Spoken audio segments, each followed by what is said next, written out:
কৃষ্ণ পদমূলে বিমুখ পামৰ যত অধম আচাৰ পাপৰ ভাণ্ডাৰ নিষেধ কৰ্ম তৰত যিটো পথ ধৰি আৰাধিলে হৰি ভক্তি সমেদন্ত্ৰ জ্ঞান আউৰৰ সংশয় চেদি বেলাগয় কহি উটান নিদান জয় কৃষ্ণ জয় জগৎগুৰু শ্ৰীমন্ত শংকৰ হে গুৰু সমস্ত আই মাতৃ সমস্ত ইয়াৰ আগত আমি পাইছিলোঁ যে সেই গুৰুদেৱে পৰীক্ষিত মহাৰাজক কৈছিল যে হে ৰাজন পৰীক্ষিত এনেভাৱে বিদুৰে সেই নিজৰ গৃহ ৰাজ্য এৰি অনেক তীৰ্থৰ দৰ্শন কৰি আহি সেই যমুনাৰ তীৰত উদ্ধৱক পাইছিল আৰু উদ্ধৱে বদৰিকাশ্ৰমলৈ গ'ল আৰু বিদুৰে মৈত্ৰেয় আশ্ৰমলৈ গ'ল সেই সময়ৰ পৰা গৈ আছিল ইতিমধ্যে গৈ সেই মৈত্ৰেয় আশ্ৰম পাইছে আৰু এই কথাখিনিকে খুব গুৰুদেৱে পৰীক্ষিত মহাৰাজক কৈছে হে ৰাজন পৰীক্ষিত যে এনেভাৱে কতৰ দিনৰ পিছত সেইজন বিদুৰ গৈ হৰিদ্বাৰত থকা মৈত্ৰেয়মুনি আশ্ৰম পালে আৰু সেই মৈত্ৰেয়মুনি আশ্ৰম অকণমান বৰ্ণনা দিছে যে সেই আশ্ৰমত চতুৰ্দিশে সেই নৈ সুন্দৰভাৱে বৈ গৈছে পৰ্বতে ভেদি ৰাখিছে আৰু অবিশ্ৰামভাৱে সেই স্থানত অনেক বৃক্ষ ফুলি আছে বৃক্ষ লাগি আছে আৰু সেই স্থানতে অবিৰামভাৱে একচিত্ৰ মনে কেৱল সেইজন মৈত্ৰেয় মুনিয়ে ঈশ্বৰ হৰিক চিন্তা কৰি অৰ্থাৎ আৰাধনা কৰি বহি আছে আৰু সেই স্থানত গৈ বিদুৰে দেখিলে আৰু বিদুৰে দেখি সেইজন মৈত্ৰেয় দেখাৰ লগে লগে আনন্দৰ প্ৰেম সাগৰত বুৰ গৈছে ইতিমধ্যে তেওঁ শৰীৰ ৰোমাঞ্চিত হৈছে হৃদয় দৰ্বিত হৈছে চকুৰে চকুলো বৈছে লাহেকৈ সেইজন বিদুৰে মৈত্ৰেয়ৰ ওচৰলৈ গৈ মৈত্ৰেয় মুনি দণ্ডৱত চৰণত পৰি এটাই শব্দ কৈছে জয় কৃষ্ণ কৈছে জয় কৃষ্ণৰ ৰৰি দণ্ডৱতে পৰি নমিলন্ত যায় পাওঁ কাৰ মৈত্ৰেয় মুনি পাৱত বিদুৰে দণ্ডৱতে ধৰি জয় কৃষ্ণই প্ৰণাম জনাইছে আৰু বহু সময় এনেভাৱে চকুলো মুচি পিছত অকণমান ধৈৰ্য ধৰি আৰু প্ৰেমভাৱে সেইজন বিদুৰে যে কৈছে হে মুনিব আজি মোৰ কিমান আনন্দময় দিন যে মোৰ কিমান আনন্দ লাগিছে সেইজন কৃষ্ণৰ প্ৰভু ভগৱন্তৰ কৃপাত আজি তোমাৰ সংগ কৰা মই সুবিধা পালোঁ আজি আমিও এনেভাৱে সেইজন কৃষ্ণৰ প্ৰভু ভগৱন্তৰ কৃপাত এই শিঙিমাৰি গাঁৱৰ দুদিনীয়া কাৰ্যসূচীয়ে আয়োজন কৰাৰ এই ভাগৱত অনুষ্ঠানলৈ আহি আপোনালোকৰ দৰে সেইজন মৈত্ৰেয় গুৰুক সেৱা কৰা আমিও সুবিধা পাইছোঁ যা হওক এতিয়া কৈছে যে হে গুৰুদেৱ হে বাপ যে মোৰ কিছু মনত সংশয় আছে আৰু মোৰ প্ৰশ্ন তুমি উত্তৰ দিয়া যে মই ভাবিছিলোঁ এই তিনি তাপৰ পৰা কেনেকৈ পৰিত্ৰাণ পাম এই তিনি তাপৰ পৰা বাচিবলৈ অনেক সুখ পাওঁ বুলি কৰ্ম কৰিলোঁ কিন্তু মই কতো সুখ নেপালোঁ।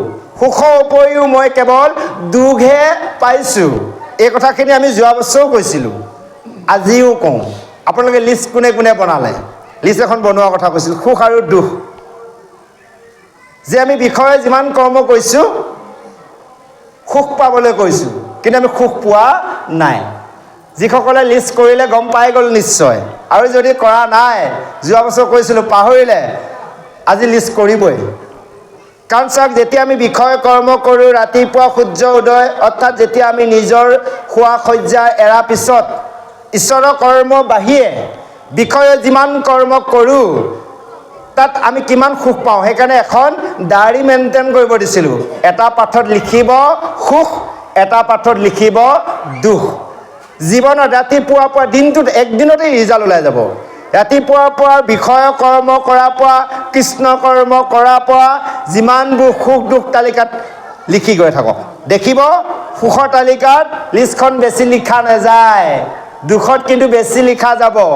জীৱনত কৰা কৰ্ম দৌৰি ঢাপৰি ফুৰোঁতে দেহৰ কষ্ট দুখ, কৰ্মটো কৰি ফল নেপালে তাতো দুখ, হয়নে বাৰু? যিমান পাব লাগিছিল তাকো নেপালে সিমান দুখ। অফিচলৈ গ'ল, কাৰোবাৰ এজনক লগ কৰিবলৈ নেপালে, সেয়াও দুখ। অহা যোৱা কৰাও দুখ, ইত্যাদি ইত্যাদি। দুখৰ তালিকা বেছি। আজি এই কথাখিনিকে মৈত্ৰেয় মুনিক বিদুৰে কৈছে যে আমাকসকলৰ কথাহে প্ৰশ্ন কৰিছে, যে জীৱনত এই মনুষ্যসকলে তিন তাপৰ পৰা বাচিব পৰা নাই। এইসকলৰ তিনিটা তাপ তুমি খণ্ডন কৰা হে বাপ। সুখ আশাৰে এই নৰসকলে এই সংসাৰত যিমান কৰ্ম কৰিছে, সুখৰ উপৰিও কেৱল দুখ পাইছে। সেইকাৰণে এই কথাখিনি মোক বুজাই কোৱা, কোন কৰ্ম কৰিলে এই তিন তাপৰ পৰা তৰিব পায় আৰু দুখ গুচাই সুখ লাভ কৰিব পাৰে।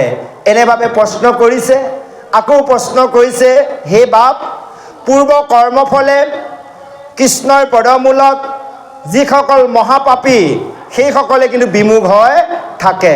হয়তো আপোনালোক, আমিও হৈ যাব পাৰোঁ কৃষ্ণ বিমুখ। ভকত হৈছোঁ, তাৰ মাজত আমি মাজে মাজে কৃষ্ণ বিমুখ হওঁ।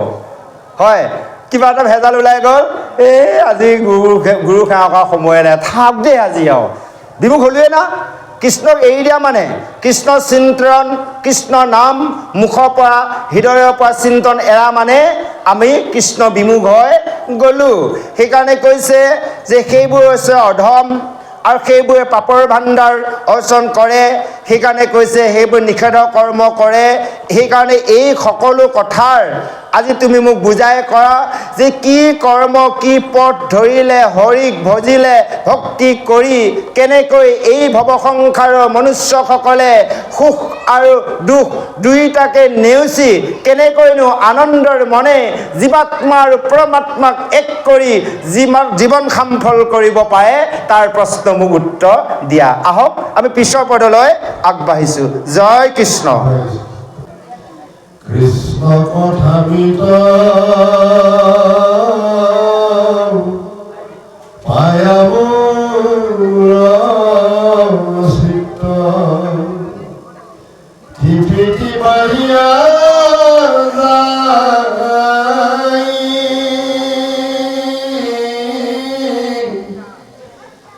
যেন সুধাতুৰে অৰ্পিত কপিয়াৰ আনন্দ ৰসী নাই। যিটো তত্ত্বগণী প্ৰভু নাৰায়ণে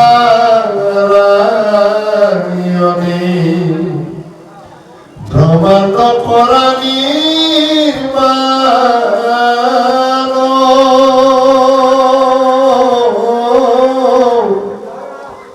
জাত প্ৰাণী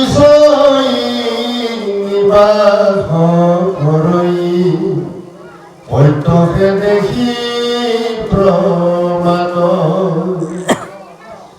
এৰাম জীৱ সমস্তৰ নাম ৰূপ কৰ্ম জীৱতে কৰে মাধৱ ইহব পস্তৰ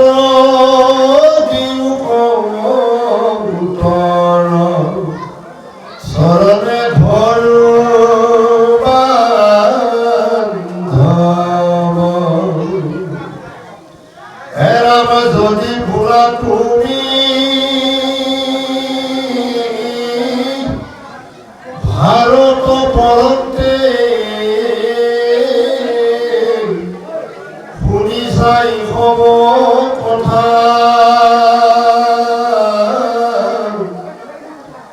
ইহাৰ উত্তৰ শুনাব নিবৰ পঢ়িব কৰি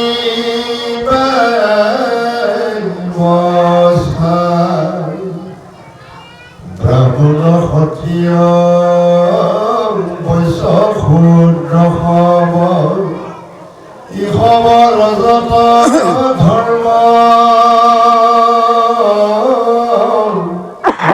দেশ পিতৃমুখে পুনু পুনতাৰ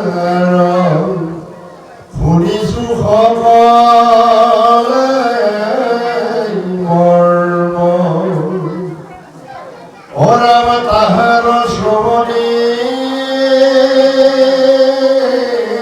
নাহিব ৰমণী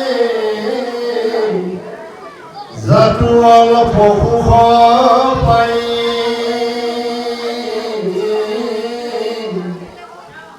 নাৰদা নিৰিখি পৰম হৰি জাকত জোখতে পাগাই কৃষ্ণ কথা শুনো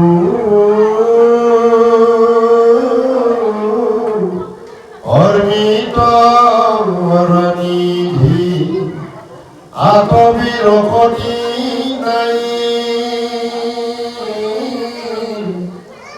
কোনো দাৰুণে কৃষ্ণ কথামৃতে বিৰকতি হৈ পাই পুৰুষৰ কৰ্ণ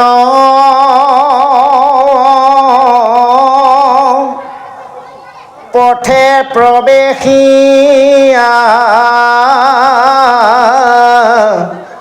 ছেদ কৰা গৃহৰতী হেন কৃষ্ণ কথা নুশুনিবে সদা কোননো অধম মতি অৰাম তজু সখাব্যাসে এহি অভিলাষে কহিলা ভাৰত হেন বা কৃষ্ণৰ কথাত লোকৰ কিঞ্চিত মতি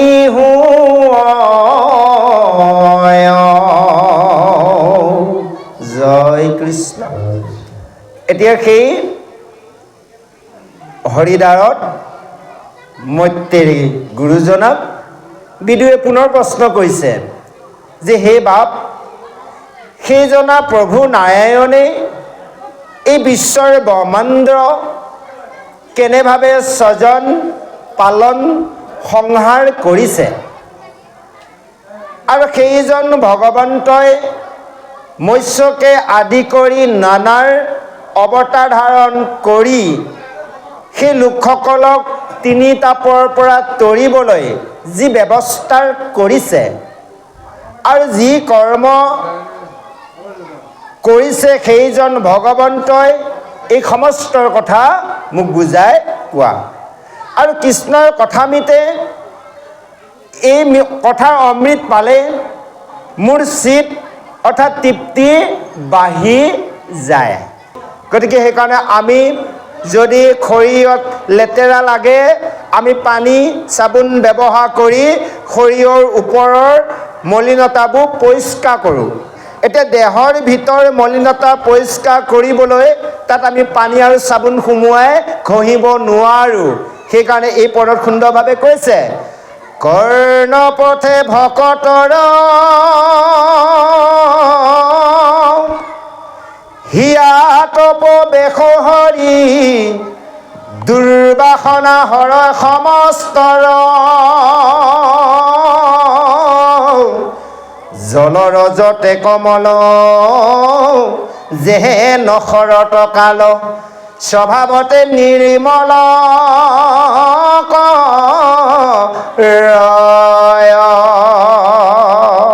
এই যেতিয়া আমি বিষয়ৰ কৰ্মত জৰ্জৰিত হৈ থাকোঁ, আমাৰ ভিতৰৰ মনৰ মলিনতা লেতেৰা হৈ থাকে। আপোনালোকে প্ৰমাণ কৰিছে কি চাগে? চাব, কেইদিনমান ভকত সংগত নোযোৱাকৈ থাককচোন। কোনোবা মাতিলেও এই নেযাওঁৱে নেকি, বিষয়ত ঢেৰ কাম ঘৰত আহি যাব ভাৱনা।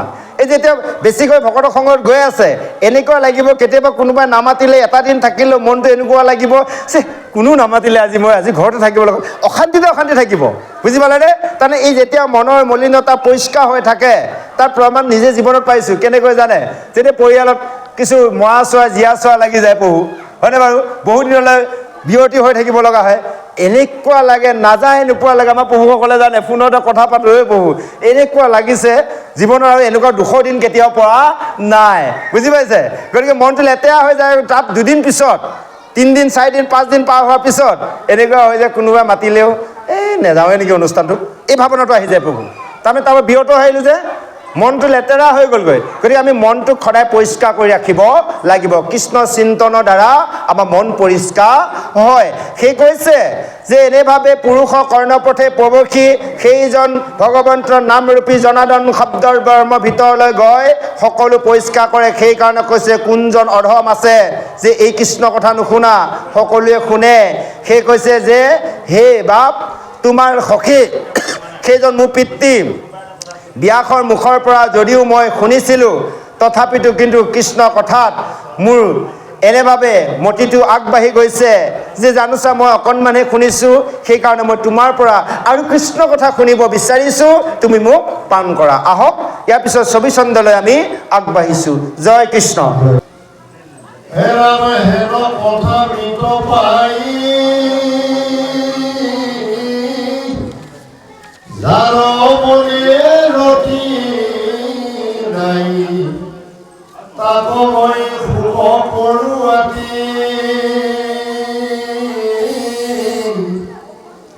শৌচ নিৰশৌচ ভৈলা বেটা আয়ুস নাশ ভৈলা, হৰি হৰি পাপিয়া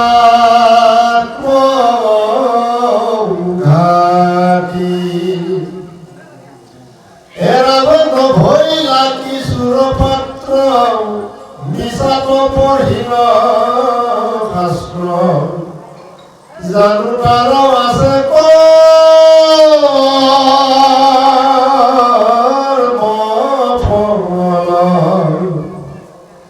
তাতে কৃষ্ণৰ গুণ নুশুনই দিদাৰুণ, নৰকে পৰিবে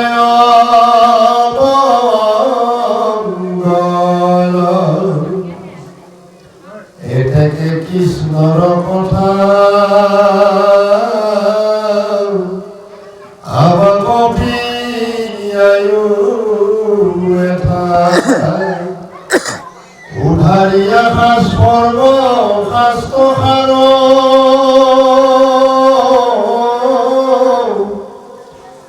যেন মধু কৰচই পুষ্প ৰস ধাৰই, মতে কৰিয়া প্ৰচাৰ, প্ৰভু মোক কৃপা কৰা অয়ু প্ৰাণ গোবিন্দৰ,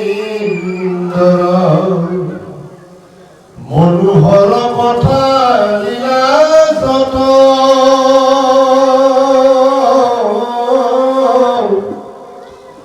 সংসাৰৰ যত পাব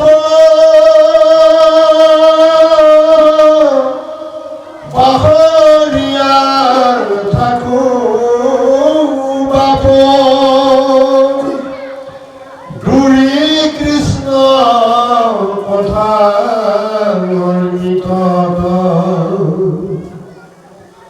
এৰাবে নিগদতি সুকৰি শুনা ৰাজা মহাযশী বিদুৰ পৰম ধসিত ওরি এই প্রশ্ন সই চিত্তে চিত্তে কৃপা কই প্রেমে তম্ভি রহিলা তো মোহিত এরাম বিগুর দেখিলা ভাব মুখার পুত্র পাব প্রেমে ভইলা সদাঙ্গ ফুল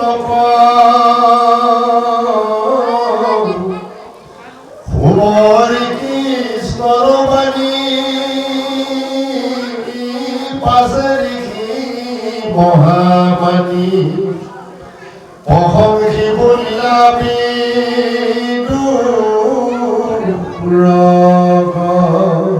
জয় জয় কৃষ্ণদেৱ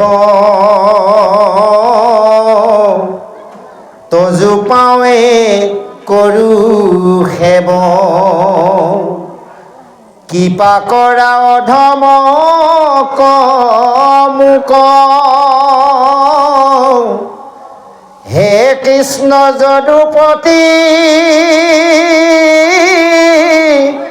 তজু চৰণত ৰতি জনমে জনমে ৰহিয়া থাকো তজু ভকতৰ আতি সৰ্বক্ষণে হুকৰতি গুণ নামৰ হুক বদনে হে কৃষ্ণ কৃপা মই হৰি বোলো দান্তে তিন্ন ধৰি বন্ধু মোক নেৰিবা মৰণে জয় কৃষ্ণ যে এতিয়াৰ সেইজন মত্যেৰে আজি বিদুৰৰ যি সংবাদ সুন্দৰভাৱে কৈছে যে হৰি কথা ৰখত যিজনৰ মতি আগবাঢ়ি গ'ল তাৰ কি ফল অৰ্থাৎ আপোনালোক আমি সমস্ত ভগৱন্তৰ প্ৰতি যেতিয়া আমাৰ মন নিবেদন কৰিলোঁ ভগৱন্তৰ কৰ্ম কায় কষ্ট লেখে আমি যদি কৰিছোঁ তাৰ কি ফল এই কথাটো কৈছে যে এই বিভৎসৰ বিষয়খনক সুন্দৰভাৱে তৰি যাব পাৰে যিজনৰ কৃষ্ণৰ পদত ৰতি জন্ম হ'ল আৰু যদিহে এনে কৃষ্ণ কথা পায় যিসকলৰ কৃষ্ণ কথাৰ ৰতি নাই হৰি হৰি সেইসকলৰ প্ৰতি যে মোৰ ইমান দুখ লাগে কাৰণ শৌচক নিশৌচ কৰি পেলালে ভাল বস্তু পাই আমি বেয়া কৰি পেলাইছোঁ সেইকাৰণে কৈছে সেইজনে নিজৰ আয়ুসটো নিজে বিঠাই খেদিছে আৰু সেইজনকে আত্মঘাত কৰি মৰা বুলি কৈছে আমি বেলেগক কওঁ সুইচাইড কৰি মৰিলে কোনে মৰিছে আমি যদি আপোনালোক যদি কৃষ্ণক ভজা নাই কৃষ্ণ কথা এৰি অন্য কথাত যদি ৰতি কৰিছোঁ তেনেহ'লে আমি একোজন আত্মঘাতী কৰি মৰা সেইকাৰণে কৈছে শৌচ নিশৌচ ভৈলা বিঠা আয়ুষ নাশ ভৈলা হৰি হৰি পাপী আত্মঘাতী সেইকাৰণে যে আমাৰ এইবিলাক নাশ হৈ গৈ আছে কাৰণ কৈছে আকাশে সঞ্চৰৰ ৰবি অৰ্থ যেন বায়ু ক্ষুদ্ৰৰ লগত হৰয় সমস্তৰ জগত আয়ু একখন শুনে মাত্ৰ যিটো কৃষ্ণ কথা তাৰ বিনে আনৰ জীৱন যায় বিথা গতিকে ৰাতিপুৱা সূৰ্য উদয় হোৱাৰ পৰা অস্তৰ যোৱালৈ যিসকল লোকে এবাৰ কৃষ্ণ কথা শুনিলে ভজি থকা সকলৰ কথা বাদ দিলোঁ যিসকল ভকতে কৃষ্ণক ভজি আছে তেওঁলোকৰ কথাটো সুকীয়া। যিসকলে ভজা নাই যদিও ক'ৰবাত অকণমান শ্ৰদ্ধাই কৃষ্ণৰ কথা শুনিছে, অন্ততঃ ডেইলিক হাজিৰা কৰা এজন সাধাৰণ মনুষ্যৰ 500 টকা হাজিৰা, তেওঁ 500 টকা পৰি আছে। আৰু ভজি থকাসকলৰ কথা কৈ লাভ নাই। কৰ টকা কামাই আছে ভজি থকাসকলে। ভাল ব্যৱসায় কৰাসকলে যেনেকৈ টকা কামাইছে, একান্ত ভক্তসকলে ভজি এটা দিনত কৰ জমা কৰি আছে ভক্তি ধন। সেই কৈছে যে এনেভাৱে সেইসকলৰ আয়ুসটো বিথাৰ গ'ল। সেইকাৰণে কৈছে সেইসকলে মিছাতে শাস্ত্ৰ পঢ়িলে, একো ভাল পাত্ৰ যোগ্য নহ'লে, জানিলো সেইসকলৰ কৰ্মফলে বান্ধি ৰাখিছে।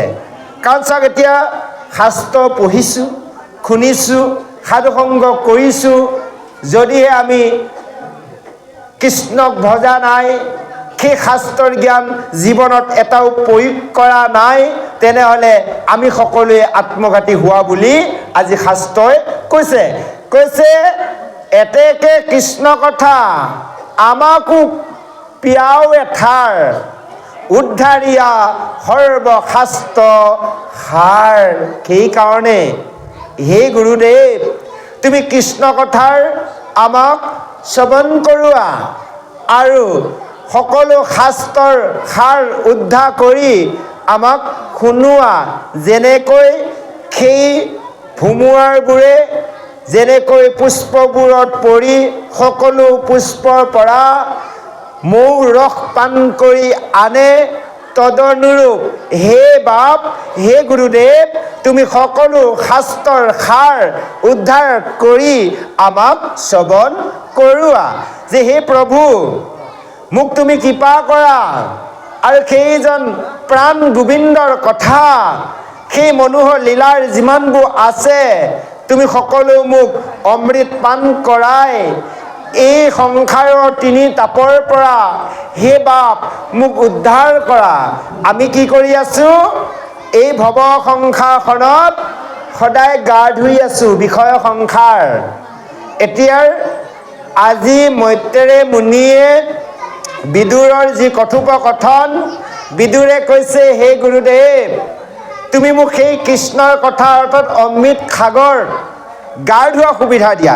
আজি যে এতিয়া আমি সকলোৱে আছোঁ, এখন অমৃত সাগৰত গা ধুই আছোঁ, আৰু ইয়াৰ পৰা যোৱাৰ লগে লগে বিষয় সাগৰত ভৱ সংসাৰত গা ধুম।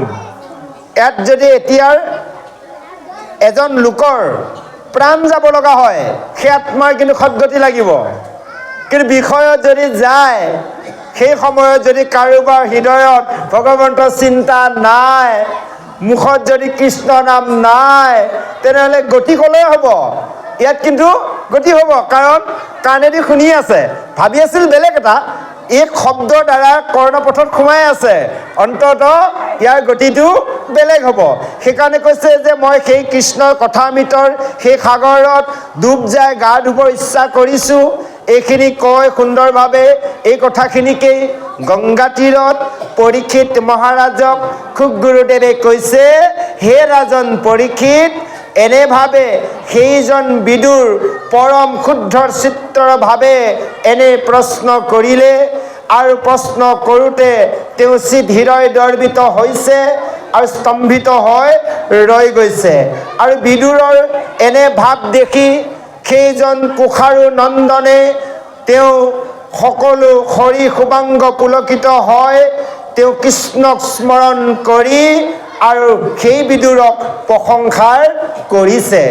যে কৈছে, প্ৰশংসা কৰি কৈছে, জয় জয় কৃষ্ণদেৱ, তজু পাৱে কৰো খেপ, কৃপা কৰা অধমক মোক, হে যদু কৃষ্ণ যদুপতি, তজু চৰণত ৰতি, জন্মে জন্মে ৰহিয়া থাকুক। যে আমি এনে ভাৱনাই, এনেভাৱে ভগৱন্তক ভজিব লাগিব।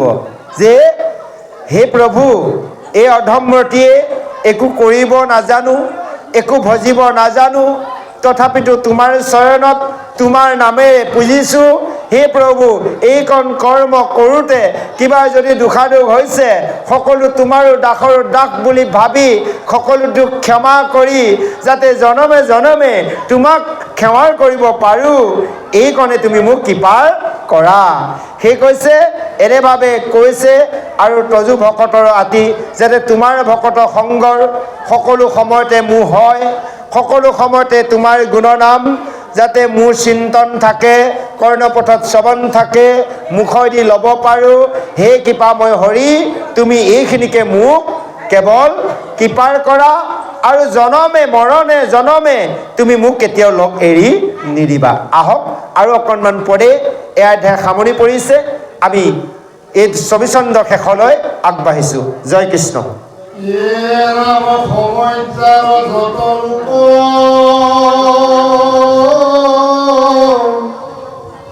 নিন্দা নুবলিবা দুষ্ট হয় কৃষ্ণ কথা শুনি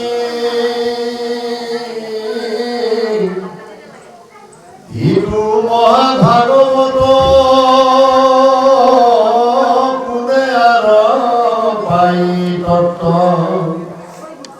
বিচাৰ কৰিও মনে গুণি কিন্তু ভাষ্য টিকা চাই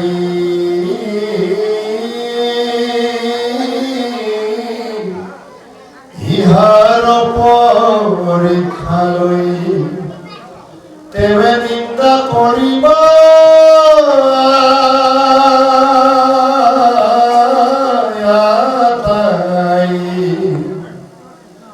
অবিচাৰে নিন্দা দেৱে পুণ্য হইবে দেৱে মোৰ কোনো কিছু দুখ নাই। এৰাম বিশেষত মহন্তৰ সমাজে ভূষণ হৈ জানি মুঠ হৈ কপখণ্ড যদি নিন্দে দুষ্ট লোকে তাত মূৰ নাহি সুখ আপোনাৰ দুখে হয়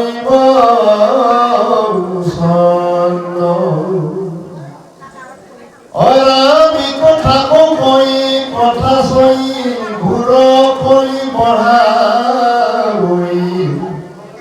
তাক ধৰি বাৰকা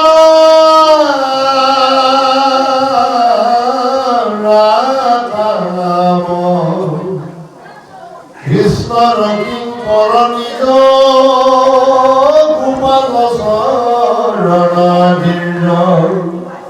কহে ডাকি বোলা ৰাম ৰাম ৰাম হৰি ৰাম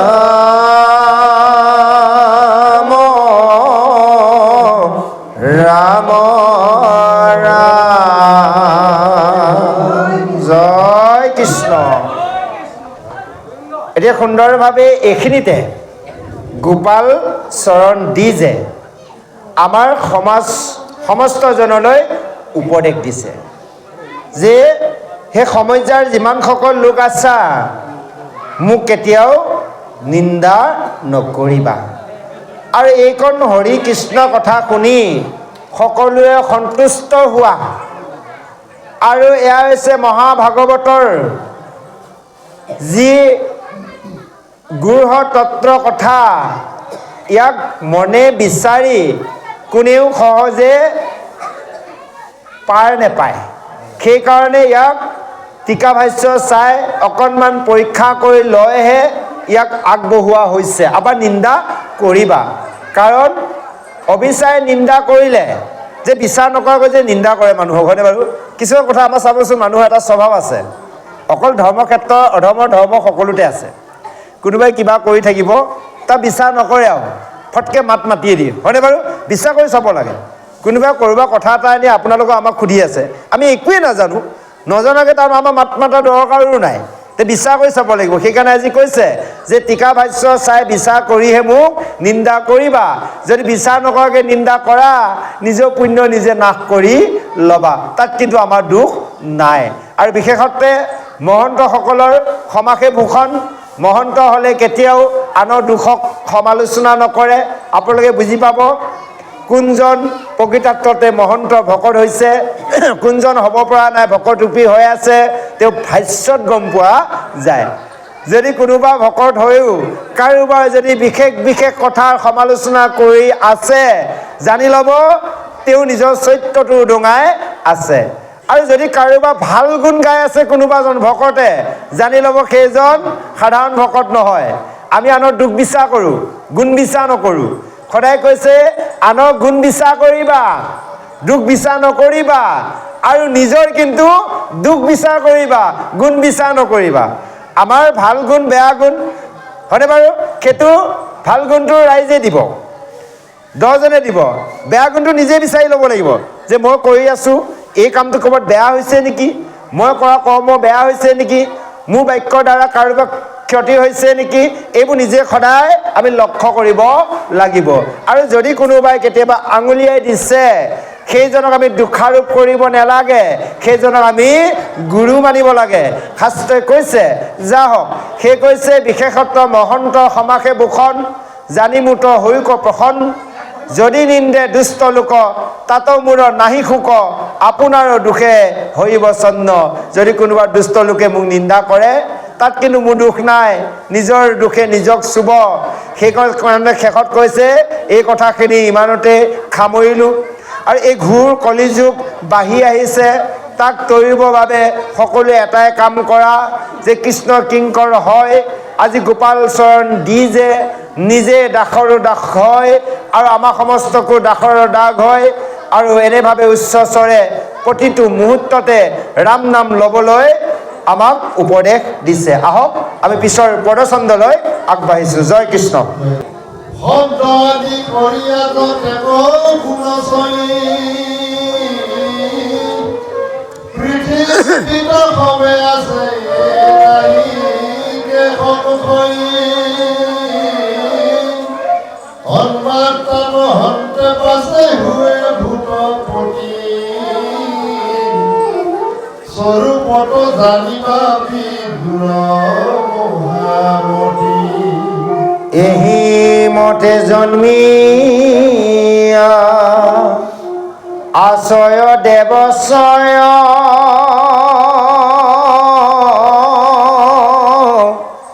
ব্ৰহ্মাণ্ড সজীৱে কেহু সমৰ্থনো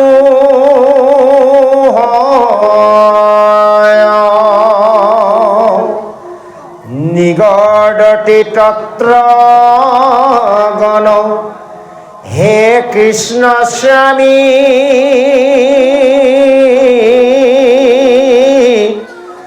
কোটি শতবাৰ হেৰা প্ৰণামো আমি। ৰাম নমো নমো দেৱতজু পদশত পত্ৰ, ভকতৰ তাপহাৰী যেন চেত ছত্ৰ।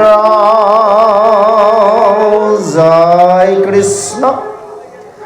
এতিয়াৰ আমাৰ মূল চেপ্টাৰ হৈছে মৈত্ৰেয় মুনিয়ে ভগৱানৰ লীলাৰ বৰ্ণনা কৰিছে বিদুৰ আগত।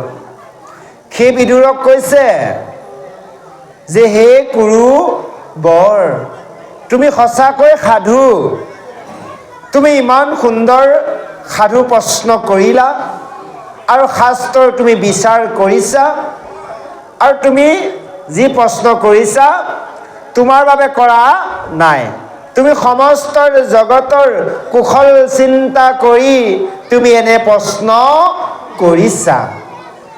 আৰু তুমি সেইজন ব্যাসৰ বীৰ্যৰ দ্বাৰাই তুমি জন্ম লাভ কৰিছা, কাৰণ তুমি সাক্ষাৎ কৃষ্ণৰ মহাভকত। কাৰণ আজি কাক কৈ আছে? বিদুৰক কৈ আছে। ব্যাসৰ বীৰ্যৰ দ্বাৰাৰ সেই বিদুৰ জন্ম, আৰু সেইজন বিদুৰ আছিল পূৰ্বতে সেইজন ধৰ্মৰাজ যম।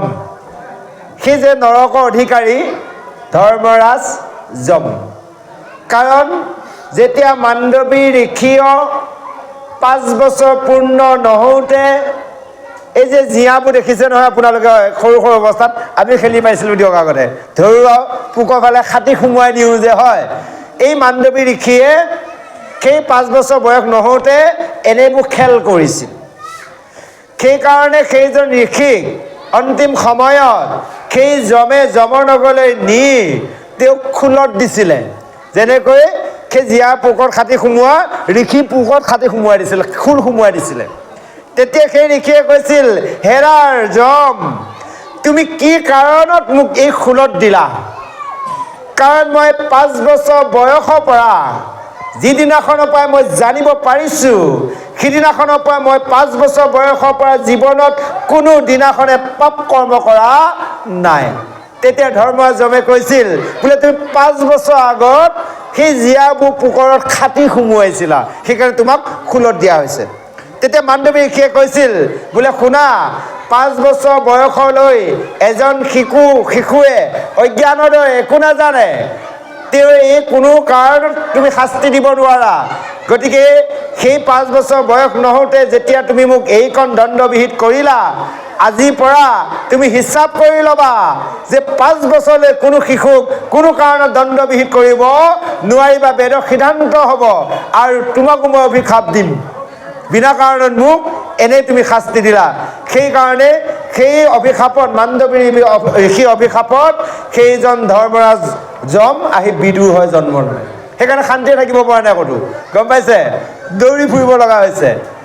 আৰু সেইকাৰণে কৈছে, আজি মৈত্ৰেয়ে কৈছে, তুমি সেইজন কৃষ্ণৰ একান্ত ভকত, তুমি ব্যাসৰ বীৰ্যৰ দ্বাৰাৰ সেইজন বিচিত্ৰ বীৰ্যৰ ক্ষেত্ৰত, অৰ্থাৎ বিচিত্ৰৰ বীৰ্যৰ পত্নী সেই আছিলে অম্বিকা আৰু অম্বালিকা আছিল।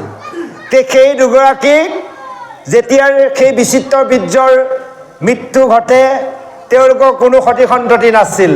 বিচিত্ৰ বীৰ্য বুজি পাইছে? বুজা নাই কি চাগে, প্ৰভু দুজন মানে বুজিছে, বাকীসকলে বুজা নাই। অকণমান টানি দিছোঁ কাহিনীটো। যিখিনি সময়ত শান্তনু ৰজা আছিল, হস্তিনাপুৰৰ ৰজা আছিল শান্তনু। শান্তনু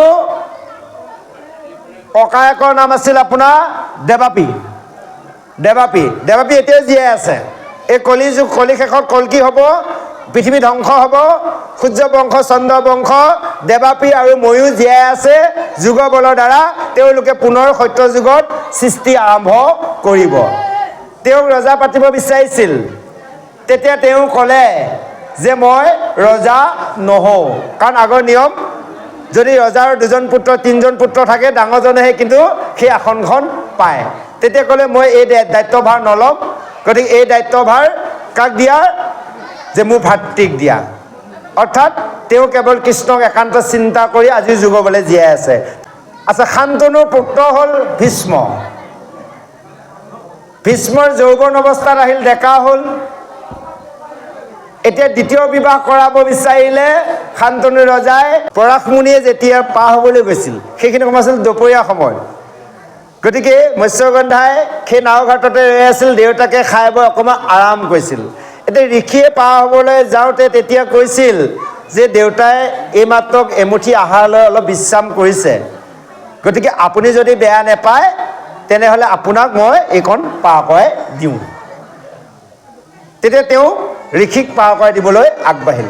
এই যে নাৱত লৈ গৈ থাকোঁতে নাওৰ মাজতে তেতিয়া সেই পৰাশে ক'লে, বোলে হেৰা, তুমি ইমান সুন্দৰী, তোমাৰ এই শৰীৰটো কেৱল মাছ গোন্ধায়, গতিকে তোমাক মই এটি বৰ দিছোঁ, তোমাৰ শৰীৰটো আজিৰ পৰা মাছৰ গোন্ধ যাব, পদ্ম গোন্ধ আহিব, নাম দিলে পদ্মৱতী। আৰু তাৰপিছতে ক'লে, বোলে হেৰা, এটা কথা নহয়, এতিয়া তুমি মোৰ লগত এটি সন্তান জন্ম দিব লাগিব। এতিয়া তাই বিপদত পৰি গ'ল। কেনেকৈ? কাৰণ ঋষি বাক্য নেৰাখিলেও খাপি ভস্ম কৰিব। ঋষি বাক্য ৰাখিবলৈ গ'লে তাক কলংকিত হ'ব, গতিকে তাই বিমোৰত পৰিল। তেতিয়া ঋষিয়ে কৈছিল, তুমি চিন্তা নকৰিবা, তোমাৰ লগত মই এটি সন্তান জন্ম দি তোমাক পুনৰ আগৰ দৰে এগৰাকী যুৱতী বনাই থৈ গুচি যাম, তোমাক কোনো কাৰণত মানে শৰীৰত চেকা নেলাগিব। উপায়বিহীন হয় ঋষি বাক্য মানিব লগা হ'ল। সেই সময়তে কৃষ্ণক চিন্তা কৰি সেই সাগৰৰ মাজতে এটি দ্বীপ নিৰ্মাণ কৰি কৃষ্ণক চিন্তা কৰি সেই সন্তান জন্ম দিয়াৰ বাবে কৃষ্ণ দয়পৰাণ। কাৰ নাম জানে? ব্যাসৰ এটা নাম কৃষ্ণ দয়পৰাণ। কৃষ্ণ শব্দ অৰ্থ হৈছে কৃষ্ণক চিন্তা কৰি, দয়পৰাণৰ শব্দ অৰ্থ হৈছে এটা দ্বীপ সৃষ্টি কৰি তাতেই জন্ম দিলে। আৰু জন্ম পাই সেই সন্তানটি আজিকালি আমাৰ এই মনুষ্য সন্তানৰ দৰে নহয়, সৰু নহয়, লগে লগে যৌৱন অৱস্থা, বুজি পালেনে? লগে লগে ডাঙৰ। আৰু হয় লগে লগে সেইজন সন্তানে কৃষ্ণক চিন্তা কৰি সেই গুচি গ'ল ব্যাস, আৰু ইয়াক এয়া মানে সত্যৱতী অৰ্থাৎ পদ্মৱতীক পুনৰ আগতে যুৱতী কৰি থৈ গুচি গ'ল। আৰু তাই তিনিটা নাম, আন এটা নাম হৈছে সত্যৱতী। সত্য বচনহে কৈছিল, কেতিয়াও মিছা কোৱা নাছিল, সেইকাৰণে আন এটা নাম হ'ল সত্যৱতী। আচ্ছা, এদিনাখন সেই শান্তনু ৰজাই মৃগৰা কৰিবলৈ যাওঁতে সেই ঘাটত যেতিয়া দূৰৰ পৰা পদুম গোন্ধ পাই আগবাঢ়ি বাঢ়ি গৈ দেখিছিল বা এইগৰাকী ইমান সুন্দৰী, গতিকে তাইক বিয়া প্ৰস্তাৱ দিছিল। তেতিয়া কৈছিল যে যদি মোৰ দেউতাই তোমালৈ বিয়া দিয়ে মোৰ আপত্তি নাই। আৰু দেউতাকক সুধিলে, দেউতাকে ক'লে বোলে হেৰা মহাৰাজ, তোমাৰ সমস্ত কথা মই জানো, তুমি মহাপৰাক্ৰমী ৰজা, তোমালৈ মোৰ কইনাক দিয়া আপত্তি নাই, কিন্তু মোৰ এটা আপত্তি আছে যে তোমাৰ সেই হস্তিনাপুৰ ৰাজসিংহাসনত যদি ৰজা হ'ব লগা হয়, মোৰ কইনা অৰ্থাৎ মোৰ নাতিয়ে কেতিয়াও ৰজা হ'ব নোৱাৰে, কাৰণ তোমাৰ এজন ৰাজকুমাৰ পুত্ৰ আছে, গতিকে সেইকাৰণে মই তোমাক কেতিয়াও মোৰ কইনা দিব নোৱাৰোঁ। দুখমনে গুচি আহিল। যে এই কিছুদিন দুখমনে থকাৰ পিছত ভীষ্মই গম পাই গ'ল যে দেউতাকৰ দুখৰ কাৰণ দ্বিতীয় বিবাহ।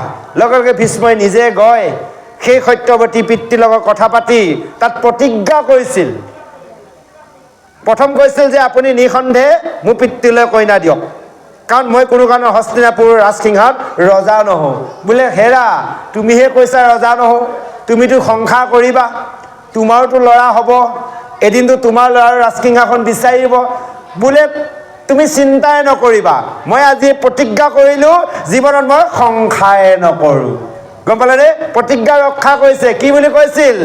যে যেতিয়ালৈ মই নিজে জীয়াই থাকিম তেতিয়ালৈ সেই হস্তিনাপুৰ ৰাজসিংহাসন সুৰক্ষিত কৰি ৰাখিম। সেইকাৰণে ভীষ্মৰ সকলো জানিও হয়নে বাৰু পঞ্চ পাণ্ডৱৰ লগত কৌৰৱৰ হৈ যুদ্ধ কৰিছে, জানে পঞ্চ পাণ্ডৱৰ জয় হ'ব, জানে পঞ্চ পাণ্ডৱৰ লগত কৃষ্ণ আছে, কিন্তু সত্য বাক্য ৰক্ষা কৰিছে। আমি কি কওঁ জানে? কাৰোবাক কথা দিলোঁ, বাজেটটো বেছি হৈ গ'ল নহয়, ধৰি ল'লে এই ভাগৱততে কিবা এটা দিয়া কথা আছিল, বাজেটটো যেতিয়া কৰি চালে বেছি হ'ল, লাহেকৈ ক'ব ঐ প্ৰভু ঐ গোসাঁই, এই ৰাইজক কৈছিলোঁ আৰু দিম বুলি, কিন্তু এতিয়া দেখোন মোৰ ঢেৰ সমস্যা আহিল, নোৱাৰোৱে কা, লাইন কাটি দিলে। আৰু সেইকাৰণে কৈছে য'তে ত'তে নিদিবা কথা, য'তে ত'তে নিদিবা মাথা। কথাটো দিলে আমি ৰক্ষা কৰিব লাগিব, সেইকাৰণে ভাবি চিতি আমি কথা দিব লাগিব। যাওক, এতিয়া কথা হ'ল কি, যেতিয়া তেওঁ সেই মানে বিয়া কৰাৰ পিছত তেওঁলোকৰ দুজন পুত্ৰ হ'ল, বিচিত্ৰবীৰ্য আৰু হ'লে আনজনৰ নাম চিত্ৰৰ এনেকৈ কিবা এটা আছিল। তেওঁ যৌৱন অৱস্থাতে যক্ষসকলৰ লগত যুদ্ধ কৰি মৃত্যু হ'ল, আৰু এও মানে ৰোগত মৃত্যু হ'ল। তেওঁলোকৰ দুগৰাকী ভাৰ্যা থাকিল, সেই দুগৰাকী সতি সন্ততি নাছিল। আৰু লগে লগে সেই বিয়াকে কৈছিল, যিদিনাখনে সত্যৱতীৰ ওচৰৰ পৰা গৈছিল যে মাতৃ, যে যেতিয়াই তুমি মোক বিচাৰিবা মই তেতিয়াই তোমাৰ ওচৰলৈ আগবাঢ়ি আহিম, তোমাক যি সহায় লাগে মই কৰিম। আৰু লগে লগে তেতিয়াৰ ব্যাসক স্মৰণ কৰাৰ লগে লগে সত্যৱতীয়ে আহি ব্যাস হাজিৰ হৈ গ'ল আৰু ক'লে বোলে বোপাই, তোমাৰ এই ভাতৃ দুগৰাকী কইনা আছে, এগৰাকীৰ লগত তুমি এটি সন্তান জন্ম দিয়া। সেই অম্বিকাক প্ৰথম ক'লে, অম্বিকাই ক'লে বোলে মা হ'ব। সেই অম্বিকাৰ লগত যেতিয়া সন্তান জন্ম দিব যোৱা সময়ত সেই ব্যাসৰ দাড়ি গোপ দেখি ভয় খাই যেতিয়া চকু মুদি দিছিল, সেইকাৰণে অন্ধ ধৃতৰাষ্ট্ৰ জন্ম হ'ল। সেই পৰিয়ালৰ কথাই ওলাই আছে বাৰু, অন্ধ ধৃতৰাষ্ট্ৰ। আৰু তাৰপিছত দেখিলে লগে লগে বিয়াকে ক'লে বোলে মাতৃ যে তোমাৰ এই বোৱাৰী গৰ্ভত এটি সন্তান জন্ম হ'ব, কিন্তু সন্তানটি অন্ধ হ'ব। লাগিল চিন্তা। তাৰপৰা ক'লে বোলে নাই, অন্ধ হ'লেতো অন্ধই ৰাজসিংহাসন চলাব নোৱাৰিব, গতিকে তুমি ইগৰাকীৰ লগত এটি সন্তান জন্ম দিয়া।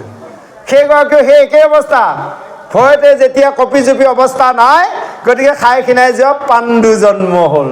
বুজি পালে? তেতিয়া অৱশেষত যেতিয়া দুটি সন্তান জন্ম হ'ল, দেখিলে এটা অৱস্থাই নাই, এটা অন্ধ। লগে লগে তেতিয়াৰ দুয়োগৰাকীক মাতি ক'লে বোলে তোমালোকে প্ৰথমে যি ভুল কৰিলা, এইবাৰ পুনৰ বিয়াখৰ লগত আৰু এটি সন্তান এগৰাকীয়ে আনন্দ মনে ঈশ্বৰক চিন্তা কৰি জন্ম দিয়া। দুয়োগৰাকীয়ে শাহুৱেকৰ কথাত ক'লে মা হ'ব, তুমি চিন্তা নকৰিবা। লাহেকৈ শাহুৱেকে যোৱাৰ পিছত ক'লে কি জানো, দাসী এগৰাকী আছিল, মাতি এনে ক'লে বোলে এই এফালে আহিলে এইটো ডাইৰিয়াটো বোৱাটোৰ লগত সন্তান এটা জন্ম দে। তাই বঢ়িয়াকৈ আনন্দ মনে ঈশ্বৰক চিন্তা কৰি স্বামীক সেৱা কৰাৰ দৰে নিয়মে নীতিয়ে সন্তান জন্ম দিলে বাবে ভক্তৰ সেইজন বিদুৰ জন্ম হ'ল। এতিয়া প্ৰশ্ন আহে যে সেইজন ব্যাস আৰু বিচিত্ৰ বীৰ্য, ককায়েক আৰু ভাই শহুৱেকক দেখিলে মুখ দেখাব নালাগে, হয়নে বাৰু? ভাই শহুৱেকে ভাই বয়েকক স্পৰ্শ কৰিব নাপায়। আজিকালি পায় বাৰু, যা হওক, সমাজে কৰি লৈছে এইটো শাস্ত্ৰমতেদি। এতিয়া প্ৰশ্ন হয়, কেনেকৈনো ভাই শহুৱেকে ভাই বয়েকৰ লগত সন্তান জন্ম দিলে? ইয়াৰ অৰ্থটো অলপ বেলেগ ধৰণৰ, বুজি পাইছে? কাৰণ সেইখিনি সময়ত ঋষিমুনিসকলে মুখৰ দ্বাৰা অগ্নি সৃষ্টি কৰিব পাৰিছিল। আৰু সেই সময়ত চাব, যেতিয়াৰ যদু বংশৰ সকলে ঋষিসকলৰ লগত ফটুৱামি কৰিছিল, হয়নে বাৰু? শাম্বক যেতিয়া যুৱতীক সজাই এসোপামান কাপোৰ মেৰাই আনি কৈছিল বোলে তোমালোকে ভূত ভৱিষ্যতৰ কথা জানা, এই গৰ্ভত ল'ৰা হ'ব। তেতিয়া ঋষিসকলে কৈছিল এডাল মুখল হ'ব, সেই মুখলে তোমালোকৰ যদুকুল ধ্বংস হ'ব। তেওঁলোকে একো মুখল অনা নাছিল। ঋষি বাক্যত হৈছিল নে নাই? হৈছিল। অৰ্থাৎ আমি যদি চাওঁ জ্ঞান মাৰ্গে, বৈজ্ঞানিকসকলে ভাবিব পাৰে, জ্ঞান মাৰ্গে চাব লাগিব যে কেৱল সেই ব্যাসৰ বাক্যৰ দ্বাৰাহে তেওঁলোকৰ সেই সতি সন্ততি জন্ম হৈছিল। যা হওক, এতিয়া কৈছে এনেভাৱে তুমি সেইজন বিদুৰ হৈছা আৰু সেই ধৰ্মৰাজ যমৰ পৰা আহি, আৰু তুমি পৰম বিষ্ণু ভক্তৰ, সেইকাৰণে কৈছে তুমি সদায় সেইজন বান্ধৱ কৃষ্ণৰ অনুগত হৈ কৰ্ম কৰা। আৰু তুমি কি কৈছা এতিয়া মোক সেইজন কৃষ্ণৰ কথা ক'বলৈ আজ্ঞা দিছা। হে যদুপতি, তুমিয়ে দেখোন ঈশ্বৰ। সেইকাৰণে কৈছে এতেকে কৃতাৰ্থ ভৰিলো নাহিকে সংশয়, কিন্তু প্ৰশ্ন সমস্ত শুনিও নিৰ্ণয়। যে তোমাৰ কথা শুনি মই কৃতাৰ্থ হ'লোঁ, আৰু তোমাৰ প্ৰশ্ন উত্তৰ তুমি শুনা। যে প্ৰথমে ভগৱন্তই সৃষ্টি কৰিবলৈ তেওঁ লীলাৰ কথা ভাবিলে, আৰু তেওঁ অকলশৰে থাকি তেওঁ চিন্তা কৰিলে। সেইকাৰণে এতিয়া এটা প্ৰশ্ন আহে আপোনালোকলৈ। এতিয়া ইয়াত থকাৰ ভিতৰত আমি প্ৰভুসকল আইসকলৰ ভিতৰত, এতিয়া আইসকলক আগতে ভগৱানে সৃষ্টি কৰিছিল নে প্ৰভুসকলক সৃষ্টি কৰিছিল? অৰ্থাৎ পুৰুষ ফাৰ্ষ্ট নে মহিলা ফাৰ্ষ্ট? আয়ক কি আজিকালি চৰকাৰে আইন উলিয়াই দিয়া নাই জানো, লেডিজ ফাৰ্ষ্ট, হয়? গতিকে আপোনালোকক আইসকলৰ স্ত্ৰীসকলক প্ৰথমে সৃষ্টি কৰিছে। ইয়াতে কৈছে ভগৱন্তই পাছে সৃষ্টি কৰিবাক চিন্তিলা উপায়, বৈকুণ্ঠৰ নায়ক পুৰুষোত্তম হৰি, তেতিখনে দুই ৰূপ ভৈলা লীলা কৰি। দুটা ৰূপ ধাৰণ কৰিলে। কৈছে অকলশৰে থাকি মই কৰোঁ কোনো কাজ, হৃদয়ৰ পৰা কৰিলন্ত মহামায়া বাস। মহামায়া কোন? এগৰাকী স্ত্ৰী নহয়, সেই মহামায়া হ'ল বিষ্ণু মায়া। সেই মায়াৰ বশৱৰ্তী হৈ আমি সকলোৱে অন্ধ হৈ আছো।